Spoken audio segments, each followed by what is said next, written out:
So commercial cylinder hostel కిచెన్కి వచ్చినప్పుడు ఎన్ని డేస్ వస్తుంది అది? బేసిక్గా అయితే అది మామూలుగా మనకి డే బై డే వస్తారండి. డే బై డే వచ్చేసి మనకి క్వాంటిటీ ఎంత కావాలని మనం బిఫోర్గా ఇన్ఫామ్ చేస్తే ఆ టైం కావాలి మనకి అన్ని సిలిండర్స్ ఇచ్చేసి వెళ్ళిపోవడం జరుగుతుంది. సో కానీ ఇప్పుడున్న క్రైసిస్ ఏంటంటే ఒక 1 వీక్ బ్యాక్ నుంచి ఏంటంటే బట్ మేము ఫాలోఅప్ చేయాల్సి వస్తుంది. ఫాలోఅప్ చేసి ఏంటంటే ఆ ప్రైజెస్ ఒకటి మెయిన్ ఇష్యూ ఒకటి ఉంది. సరే ప్రైజెస్ అనేది ఒక పార్ట్ పక్కన పెడితే దానికి కూడా విల్లింగ్ మేము తీసుకోవడానికి విల్లింగ్, కానీ అట్లీస్ట్ కాల్స్ పిక్ చేసే పొజిషన్ కూడా లేదు ఎట్ ప్రజెంట్ అయితే. సో మీరు ఒకవేళ ఏదైనా ఆల్టర్నేటివ్ చూసుకోండి అని సింపుల్గా చేతులు ఎత్తేస్తున్నారు. సో బేసిక్గా ఏంటంటే మాకు ఇష్యూ ఏంటంటే ఒక 5 మెంబర్స్కో లేదంటే ఒక 10 మెంబర్స్కి అయితే మనం ఏదైనా మేనేజ్ చేసుకోగలం. ఇంత లార్జ్ స్కేల్లో ఉన్న హాస్టల్స్ ఏంటంటే ఒక బిల్డింగ్లో 100 to 200 ఉన్నారు, 300 ఉన్నారు.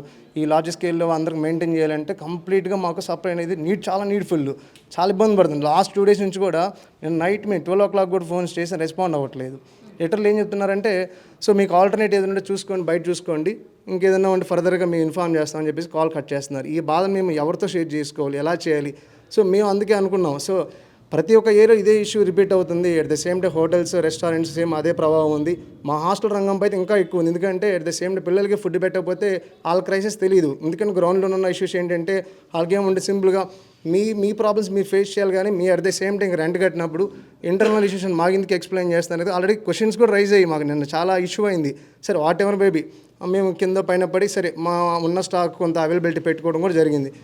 మేము అసోసియేషన్ తరపు నుంచి మా రిక్వెస్ట్ ఏంటంటే మెయిన్ బేసిక్గా మేము నిన్న కూడా ఒక మాట్లాడుకుని కొంత చర్చ పెట్టుకుంది కూడా ఏంటంటే ఒక హాస్టల్ ఉన్న హాస్టల్స్ కాదు, ఇక్కడ త్రూ ఆల్మోస్ట్ దగ్గర 11,000 హాస్టల్స్ ఉన్నాయి.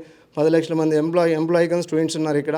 వీళ్ళందరికీ ఎంత హ్యూజ్ ఆఫ్ క్వాంటిటీ కావాలంటే ఖచ్చితంగా రాష్ట్ర ప్రభుత్వం దీనిపైన ఖచ్చితంగా వాళ్ళు ఏదో ఒక ఇనిషియేట్ తీసుకొని మాకు సపోర్ట్ చేయగలిగితే మేము నిలబడగలుగుతాం. లేదంటే ఏమవుతుందంటే అందరూ సో రోడ్ల పైకి వచ్చేసి వాళ్ళ పేరెంట్స్ ఫోన్ చేస్తారు, వాళ్ళతో ఇష్యూ అవుతుంది, మాకు చాలా ఇంటర్నల్ ఇష్యూస్ అవుతాయి.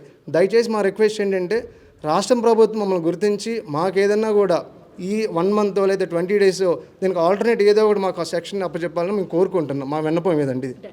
సో